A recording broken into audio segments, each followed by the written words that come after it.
If you can do a pull-up and you can do a leg raise, then you can do a pullover. Today is going to be a quick tutorial giving you everything you need to do a pullover. I'll also give you some training drills to work on to improve this skill, and that starts at this timestamp in case you want to skip ahead. Step 1. As I mentioned, you'll need to do a pull-up in order to do a pull-over. But that was a bit of a lie. Yeah, if you're starting from dead hang, you're going to need to get a pull-up before you can get a pull-over. But if you're still working on your strict pull-ups, you can also either jump to the bar or use swings to get up to the bar. Or if you're still working on your strict pull-ups, you can also train on a shorter bar, practicing your assisted pull-ups. All you really need is to have your chin to the bar. Or you can find my full tutorial on pull-ups over here. The next step is leg raises. To start, you can train with your knees bent. If you're practicing with your arms extended, try not to swing into the move. This will make the move easier, but it will eliminate the need for your core activation. You also want to try to keep your body vertical, avoiding leaning back too much. Again, leaning back will decrease the amount of core that you need for this. Step 3, to pike over the bar. Once you're able to pull your chin to the bar and do a leg raise, it's time to get your hips over the bar. And this is where most people have a little bit of struggle. Don't feel discouraged if your first attempt looks something like this, or like this. Don't worry, mine did too. In this first common failure, the missing step is keeping the piked position. A pike is this position where your legs are straight and you have flexion in the hips, or you're bending at the hips. When you get to the top of your pullover, don't lose this pike position. There is no back bend in a pullover. Instead, once you get your hips to the bar, think about driving your toes down to the ground, keeping that flexion or bend in the hips. The second common mistake is losing your pull-up at the top of the move. If you straighten your arms, you'll need a lot more strength or momentum, that is swing, in order to get your hips over the bar.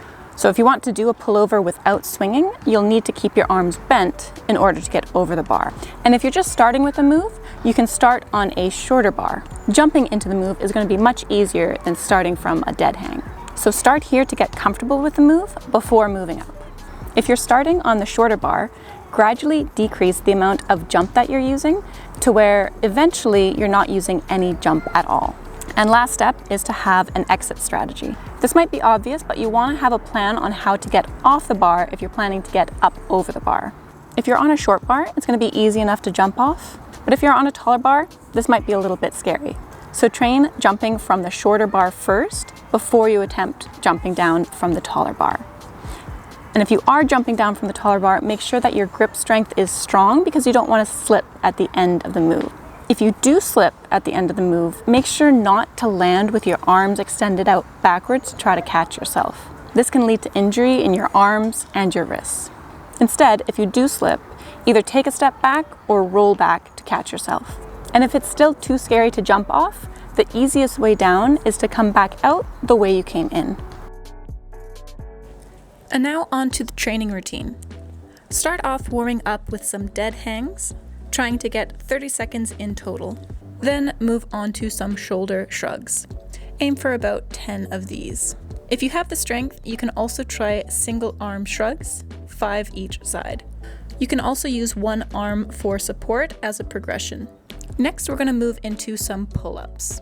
Aim for about 5 to 10 reps, repeating for 3 sets. You can also do assisted pull-ups on a shorter bar if you're still training your pull-ups. To give our grip a bit of a break, we're going to train some dips. Either train on the parallel bars or a straight bar, aiming for as many as you can for 3 sets. If these are still too difficult, you can also train on a low bar or on the side of a couch as an easier progression.